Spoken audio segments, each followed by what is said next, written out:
What's up, everybody? Welcome to Podcast Now. I'm Alex, and in this video, I want to talk about some kind of behind-the-scenes updates to a select few Transformers games. Now, if you recall, a few weeks, even a few months ago, time goes by pretty quick, there was kind of this arc in the fall where a lot of things were being updated on the back end for Transformers, and we even had ratings, right? And there were a lot of rumors that, okay, this is it, like Hasbro and Xbox, like they're working, and we're going to get some Transformers games. And, to be fair, I think all this stuff is connected. The games we're about to talk about, they're the usual suspects. They're the same ones that were rated. I think maybe it was Australia. I did videos covering all of this if you guys want to go back and check those out, but it's the same games. So it's like, okay, it's gonna happen. To me, the time of like, oh my dear God, like it's happening or not happening, right? That time is kind of gone. Right now, it's okay, this is gonna happen. It's just, when does it happen? Can they pull this off before the end of the year? Is this like, I don't know, is it too small for like a Game Awards announcement? Is it something they just drop out a random Thursday? Like, when do you do something like this, right?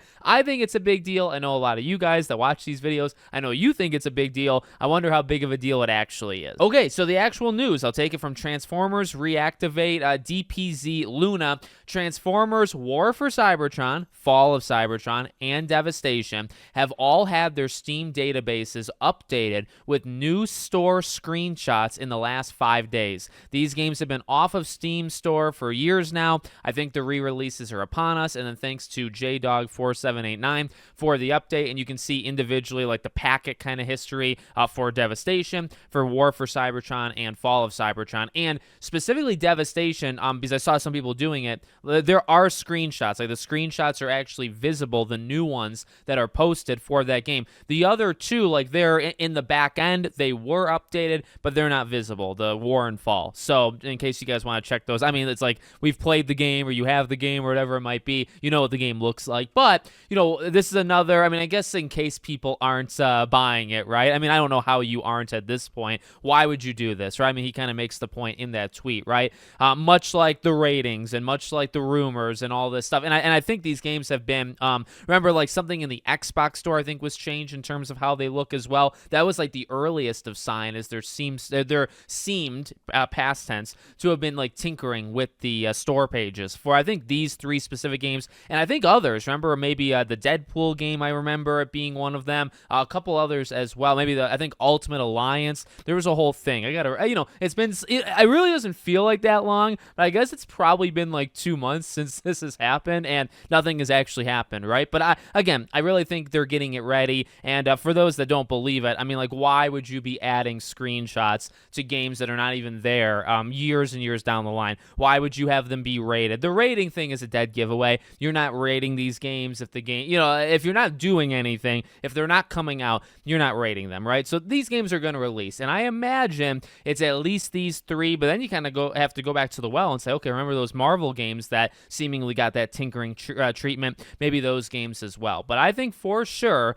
War, Fall, Devastation, you're going to get those kind of re-released. And then, by the way, just to throw this out here, just in case, I'll see debates kind of here and there, highly doubt the multiplayer follows. Now, you think about the Cybertron games, and the multiplayer was very, very unique, and also kind of a product of the time, right? The late 2000s, early 2010s, you had games like this. You had games like Batman Arkham Origins doing it. You had Dead Space doing it, Assassin's Creed doing it. A lot of games nowadays do like live service, right, to like keep their game going. Back then, back in the old days, even though, I mean, that's when I kind of got into video games, so it might not be that old for me. A lot of these games were doing it to try to keep them around. Bottom line is, when a lot of these games, even like Uncharted, when they do like the Nathan Drake collection stuff, they drop the multiplayer. A lot of these games re-release, remaster, remake, a lot of them do not carry the multiplayer with it, which is sad, because it was something that I didn't think we needed back in the day, but now that I'm older and now that like we've gone through that arc,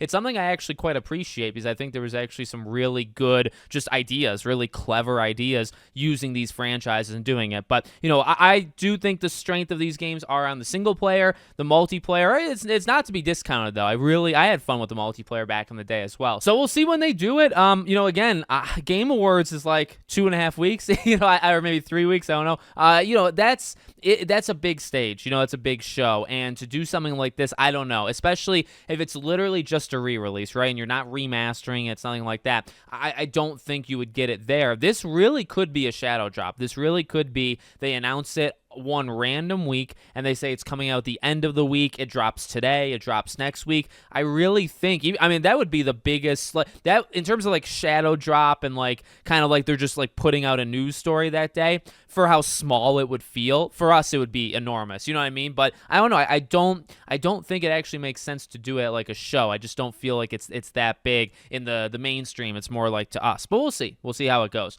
Let me know what you guys think in the comments. Make sure you're subscribed to the channel, bell icon turned on, and I hope to see you all on the next one.